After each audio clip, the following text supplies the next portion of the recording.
For the 2019 edition of the BRAFA Art Fair in Brussels at Tour et Taxi, I am very pleased to present a group of statues from the Dinka in Southern Sudan. They have never been known as carvers of wooden statuary. I was able to find a small group of about 6 statues, all attributed to Dinka, which were in one collection. Dinka statuary is very unusual. It doesn't really fit into the corpus of the arts of the Congo Basin, for instance. If you look at the first of these Dinka statues, which is the long, elongated princess there on the right, you see how the proportions of the statues are unusual. The height from the top of the hips to the toes is at least 2/3 of the total height. So we're really into the kind of very hyper elongated style, which you don't really find in all of the rest of the Belgian Congo, for instance, which are its neighbors.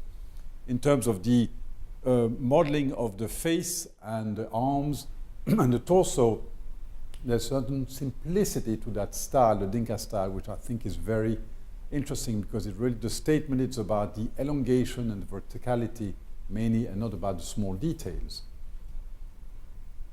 The Dinka statue of the male figure right next to it is also very specifically Dinka for one formal trait. And it does have this very classical marker, which is the scarification marks, the rows of lines on the forehead. These 4 lines are specifically Dinka. Already Georg Schweinfurt, who was an early explorer of Sudan around 1870, drew heads of Dinka men with these rows of scarifications. Even later, Jean-Baptiste Sevet, on his wonderful book called Bilad al-Sudan, he had these photos taken by him in the early 80s and 90s where you see these Dinka men today, which have the same scarifications. Here you see also this statue a unusual surface, which is more gray than the first female figure.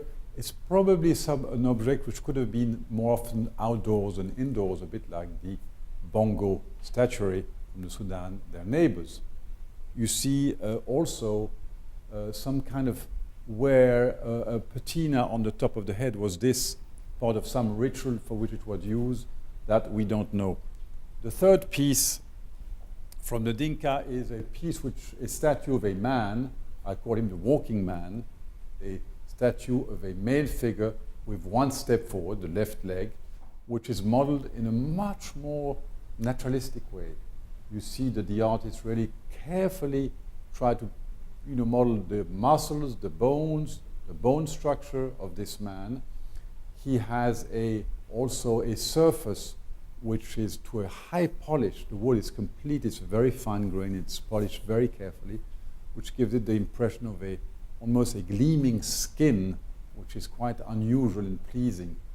The last detail, which I find very unique also, is this head slightly tilted backwards so that the stare of the statue is looking towards the sun and the planets and the heaven and not straight on towards the earth.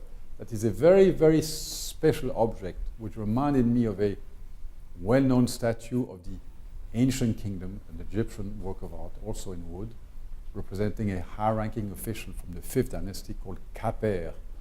This Kaper was discovered in 1860 by Mariette, and when they discovered it, he looked so much like the local chief from the village next door in 1870 that they nicknamed him Sheikh El Beled, which is the name of the chief. So here you have an Egyptian portrait from 3000 BC, which really looks like somebody who lived 3,000 years later, and here the Dinka chief is also probably a portrait of somebody important who lived at that time in Sudan, so much further south.